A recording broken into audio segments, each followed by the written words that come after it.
What requirements must one have in order to be a college coach? Well, a couple of the requirements would kind of vary by institution, just depending on what the athletic director's mission for the program is. I guess one of the big one is to have some sort of certification through U.S. Track and Field Coaches Association or just USA Track and Field. I think it's just an important piece for someone to understand just the real basics of human anatomy and physiology, training methods, ethical type coaching, just a real baseline understanding, and both of those organizations offer that. To that, I aren't even particularly know that participating in the sport at a college level is a requirement, but I think a good baseline knowledge, maybe from high school or something in the past, would be beneficial, just so you know the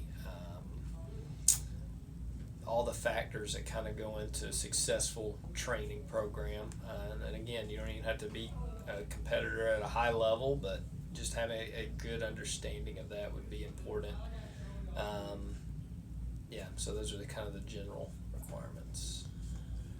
What are some pros and cons of coaching at a smaller school?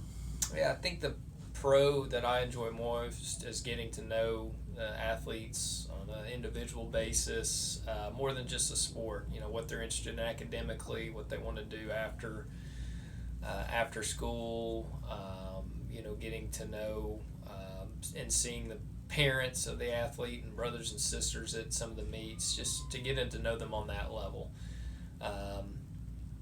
Pros as well is having some flexibility in terms of what we're able to do, through training with meets, really tailor it to the student athlete as much as we can. Some of the cons is exposure in some regards. We don't get as much exposure as some of the larger schools, just simply probably because of resources or stuff that we're dealing with. So I think those are some critical pieces to understand that the pros definitely outweigh the cons in my eyes at a smaller school, but some of those exist. Yeah, so would you consider ever coaching at the Division I or Division II level? No. Why is that? I think there is too much focus on individual sports at that level being productive for the programs and not for the student athlete. I think it's, again, at that level, you are a true non-revenue sport. You're going to be offering students, full to almost full scholarships, and if they don't produce, the students basically cast to the side. There's no care for individual student success past what they're doing athletically. I don't see the academic portion of it being too stressed at that point. You're here to be an athlete and an athlete only, and that model just doesn't set right with me in terms of that. So I'm very happy at a smaller school setting. So sure. Since you've been at Reinhardt, how have you seen the conference change over the years, good or bad? Yeah, definitely for the good. Competition-wise, has just increased. I always use the women's conference as an example. 5 years ago when I started, you could make a national team, make a national meet running 20 minutes flat as an individual. You were second team all conference with that time as well.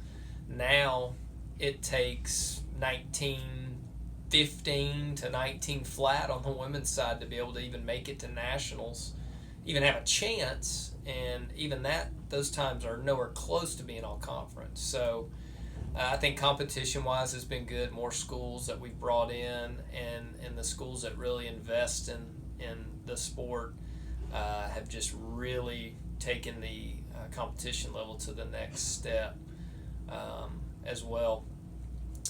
The one downside of that is roster sizes have really pushed out some of the smaller teams.